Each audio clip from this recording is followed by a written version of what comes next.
Yeah, thanks, Glenn. Firstly, I really want to congratulate some of the people here.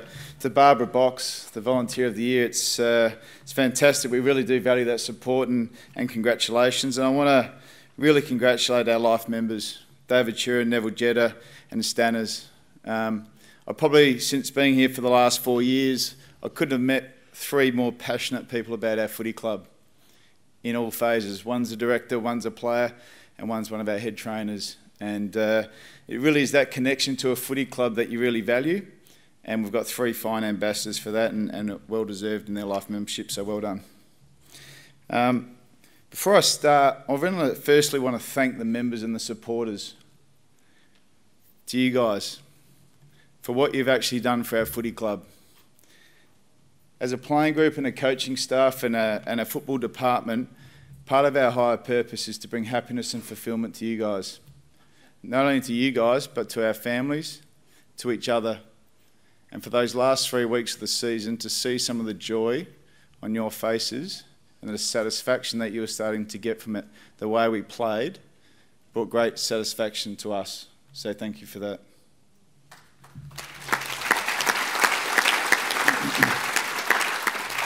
Season 2018 was certainly a year of growth. It was the first time we got some genuine nourishment for the 4 years of hard work and strong foundations that were put into this footy club. As a club, it certainly wasn't without its challenges. Winning 2 games in the first 5, losing 3 straight in the middle of the year, heartbreaking close losses, and the pressure of having to win the last 2 games of the year to secure a finals appearance after what happened the year before was really strong. As a coach, I was proud of how we responded as a club to those challenges and how we matured into what we were able to deliver at the end. And to have 2 finals of 90,000 supporters was something that certainly makes us hungry for more. As I said, it was our first taste of nourishment that we got. But we still know there's still plenty of work to do and a long way to go in what we want to build as a footy club. The pre-season so far, after going deep into the finals, it deals us with some new challenges. A shorter summer to get ready. And we've also had a large number of players have post-season operations. With that becomes a lot of challenges to prepare ourselves for the 2019. In saying that, I couldn't be happy with how the players have returned. The purpose, the intent, their physical condition, and the way they've trained in the last 3 weeks has been absolutely outstanding. We know we've got a lot of hard work to do. We will have a critical period of training when we get back from Christmas, and it'll be meticulously planned in our preparation where our players are prepared in the best possible way they can be for the challenges that we will face in 2019. We know the game gives us nothing. We need to respect the game, prepare as best we can, look at every element of our football program for ways to improve and grow and get better. That's the challenge of myself as a coach, our coaching team and our footy department. In saying that, we've brought 12 new wonderful people to our footy club through the trade, through the draft and through our Category B. And what we've done with these players in the last month is we've inducted them into the Melbourne person. Competitive, hard-working, resilient and humble. They're the qualities that we're trying to establish. So what have they done? They've spent time in our administration side of our business, understanding how we operate on all forms of our footy club. They've lived with a leader to understand how they live and we'll get an understanding of some of those experiences when I interview a couple of them. They're now living for 3 weeks together in a house in Kooyong, where they're learning how to cook, wash, clean, pay the bills, and ultimately build relationships that will last for a long, long time together. We've also spent a trip to Alice Springs with myself and 2 leaders, Max Gorn and Nathan Jones, where we established a greater understanding of what the Melbourne person was, getting away, building relationships, telling our life stories and connecting at a deeper level. And it gives me great chance now to introduce those people. First off, we've got Stephen May from Gold Coast.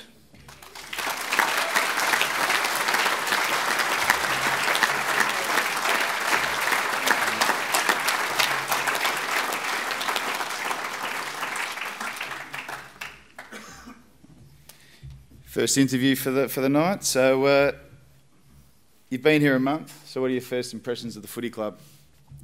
Yeah, it's certainly a lot more professional in from day one, the intensity of the group. You touched on it before.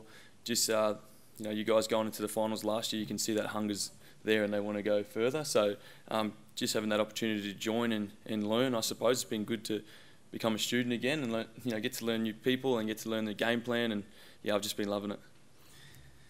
And you obviously went to Alice Springs for the new players. What did you get out of those 3 days away together? Yeah, we actually got to learn what it's like to be the Melbourne person and learn a lot of the values and hear from Gorney and Jonesy and how they've turned this club around internally with their culture and what they expect from us, but also get to learn a lot of the boys what's important to all the new fellas, and I suppose that brought us a lot closer. And upon returning to the club, we just felt like we were a bit more integrated into the footy club now, and yeah, we're ready to take the next step with them. Mate, well, we're certainly going to see you as a great Melbourne person. Look forward to seeing you this year. All the best. Thanks a lot.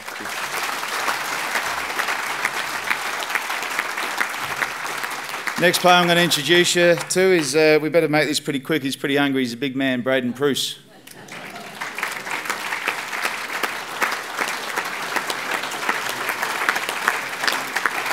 Stay there.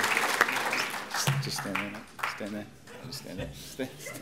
Yeah, I'll get him in. We weren't going to interview him, but we will. Want me stand here? What was that? Oh, yeah. Yeah, stay down there. I've got Cade Koljasny.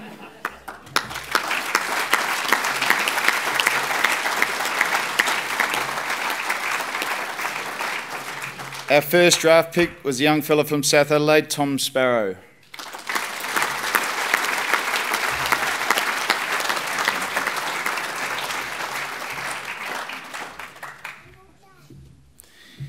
Thought you were going to get away easy, didn't you? Yeah, I thought so. Yeah.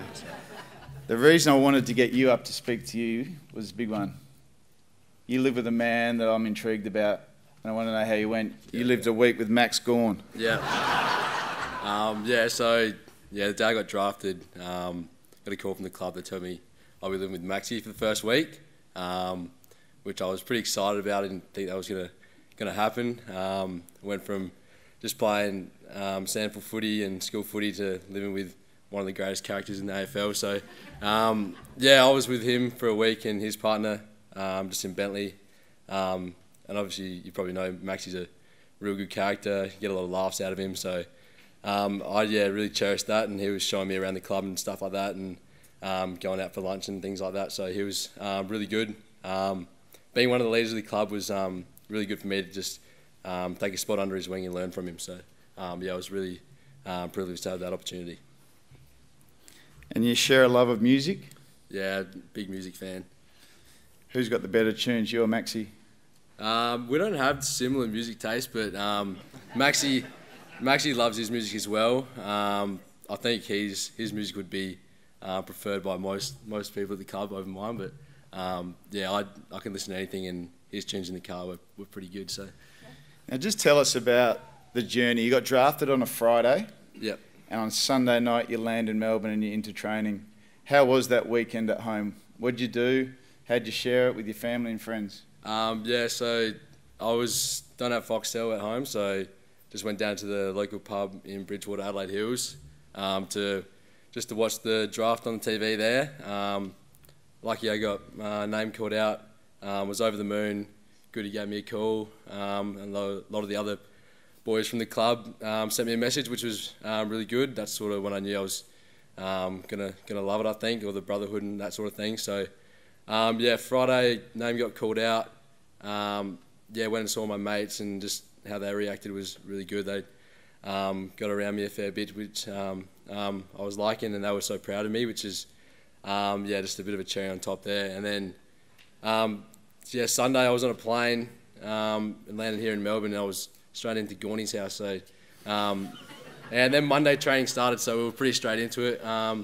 So it was a pretty busy weekend and a really exciting one for me. So I'm really happy to be here. It's been a great 3 weeks at the club, and I'm really enjoying it. Beautiful. Well, welcome, Tom, and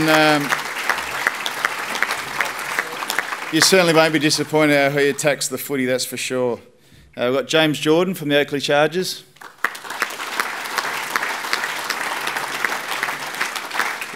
Aaron Nitschke from Central Districts.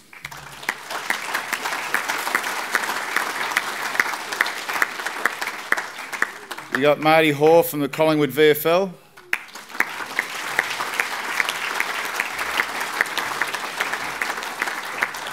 Toby Bedford from the Dandenong Stingrays and our first NGA Academy kid.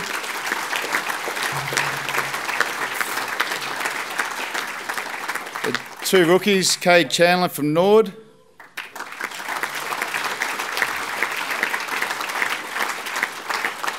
And another Casey Demons Academy, we're calling it now, Factory, Corey Wagner.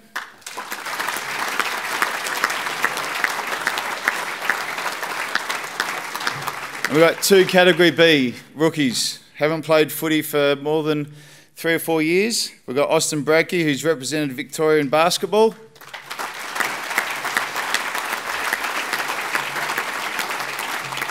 And we've got Guy Walker, who played cricket for the Bushrangers, Melbourne Stars and Melbourne Renegades in the Big Bash.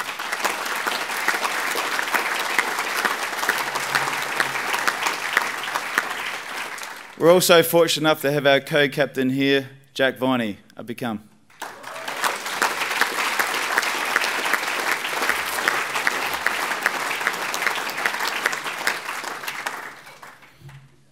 You're up, mate. Now, obviously playing in your first 2 finals, what was it like? Share that experience.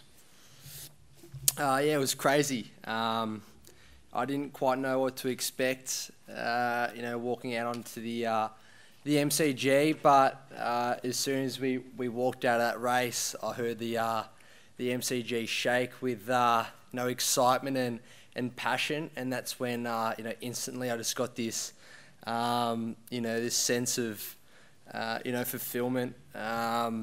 It was crazy. The hairs stood up on the back of my neck straight away, and I just smiled to myself about, these are the moments you play football for, and, this is why I put, in all that hard work. So, and I think that was like a collective, a collective emotion from the fans to the players to the coaches.